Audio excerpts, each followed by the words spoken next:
de la perruqueria. Tranqui, que sí, que m'he rentat les mans, vale? Vinga, per anar que estàs, col·lega. T'agrada el tallat? No és molt curt, no? Escolta, porto respostes. Estàs sentada? Ja et deia jo que tot això feia la sucària. No hi havia ni sangries ni ritus nostòlics. Com sempre, la resposta era molt més simple. Per què deixen obrir les perruqueries? La resposta és tan òbvia, sembla mentida que no ho haguem vist abans. A què va la gent a les perruqueries? A tallar-se el cabell, sí. Sí, la barba i el bigoti, sí, però a què més? A llegir l'Ola del mes passat, també. Què més? A comprar mascaretes per al cabell? Ets boja? Si et costa el doble que anar al súper? Que et timen? Sí, et timen. En fi, a la perruqueria se'n va bàsicament a tafanejar. Clar, què és tafanejar? Tradició oral, la veritat sense filtres. La perruqueria és un lloc on històricament s'ha transmès la sabidoria. No ho veus? El govern ens vol dir alguna cosa i no ho pot fer a través dels mitjans. Però el què? Què ens vol dir? Doncs no sé, però m'està fent un massatge capilar, amb molt sabó, no et pensis, quan al meu costat escolto a la Carme que comença a parlar dels chemtrails.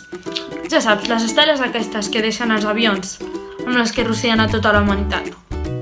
Doncs bé, el seu fill, que està a tercer d'informàtica i amb molt bones notes, li va dir que amb un polvo intel·ligent d'aquests es pot controlar remotament un virus mitjançant tecnologia 5G. I no t'ho perdis, Wuhan, la primera ciutat xinesa que va tenir el brot de l'enfermetat, va ser la primera en llançar el 5G. I això és veritat, que ho he comprovat.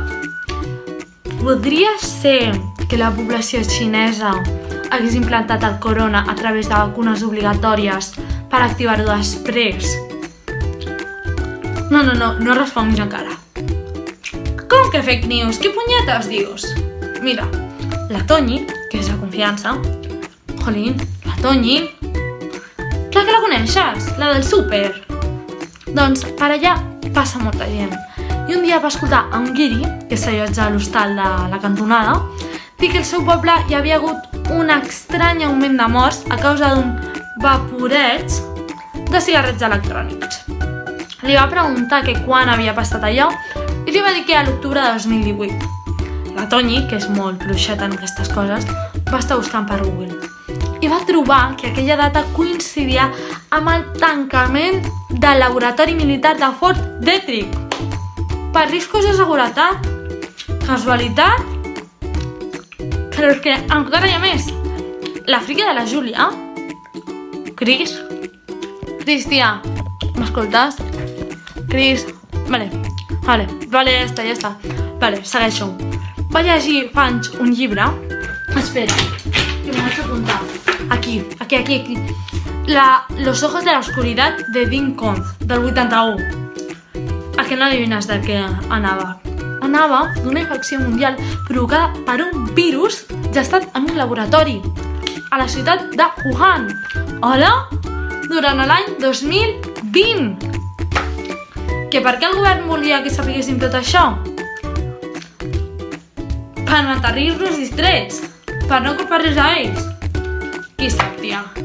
Pero como deia Mulder, la verdad está ahí fuera y nosotros aquí dentro.